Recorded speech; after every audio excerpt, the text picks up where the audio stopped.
இந்தியாவிற்கும் பிரான்சுக்கும் இடையே பொருளாதார கலாச்சார உறவுகள் மேம்படுத்தப்படும் என்று பிரதமர் நரேந்திர மோடி தெரிவித்துள்ளார். ஐரோப்பிய நாடுகளான பிரான்ஸ் மற்றும் ஸ்லோவேக்கியா நாடுகளுக்கு 6 நாட்கள் அரசுமுறை பயணமாக பிரதமர் இன்று புறப்பட்டுச் சென்றார். ஐரோப்பிய நாடுகளுடனான இந்தியாவின் கூட்டாண்மையை மேலும் வலுப்படுத்தும் நோக்கில் பிரதமரின் இந்த பயணம் அமைகிறது. சுற்றுப்பயணத்தின் முதற்கட்டமாக நீஸ் நகருக்கு செல்லும் பிரதமர் நரேந்திர மோடி அங்கு பிரான்ஸ் அதிபர் இமானுவேல் மேக்ரானை சந்தித்து பேசுகிறார்.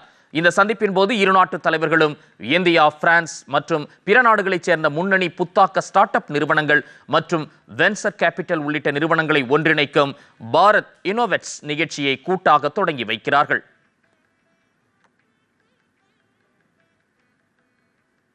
பிரான்ஸ் பயணத்தை தொடர்ந்து ஸ்லோவேக்கியா நாட்டுக்கு செல்லும் பிரதமர் நரேந்திர மோடி அந்நாட்டு குடியரசு தின விழாவில் சிறப்பு விருந்தினராக பங்கேற்கிறார். 1993ஆம் ஆண்டு ஸ்லோவேக்கியா விடுதலை பெற்ற பிறகு இந்திய பிரதமர் செல்லும் முதல் சுற்றுப்பயணம் இதுவாகும். ஸ்லோவேக்கியாவில் அந்நாட்டு பிரதமர் ராபர்ட் ஃபிக்கோவை சந்தித்து பேச இருக்கும் பிரதமர் நரேந்திர மோடி இருநாட்டு நல்லுறவுகளை மேலும் பல புதிய துறைகளில் வலுப்படுத்துவது குறித்து முக்கிய பேச்சுவார்த்தை நடத்துகிறார்.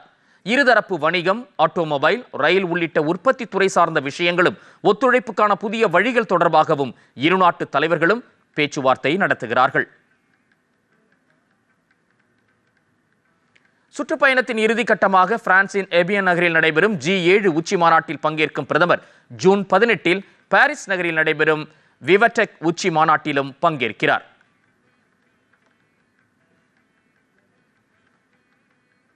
தமது இந்த பயணம் குறித்து அறிக்கை வெளியிட்டுள்ள பிரதமர், இந்தியாவிற்கும் பிரான்சுக்கும் இடையிலான பொருளாதார உறவுகள் மேம்படுத்துவதே பயணத்தின் முக்கிய நோக்கம் என கூறியுள்ளார்.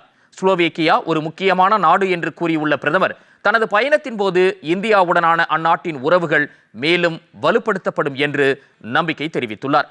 தமது இந்த பயணங்கள் ஐரோப்பியா மற்றும் G7 நாடுகள் உடனான இந்தியாவின் ஆழமான ஈடுபாட்டை வலுப்படுத்தப்படும் என்றும் பிரதமர் நரேந்திர மோடி குறிப்பிட்டுள்ளார்.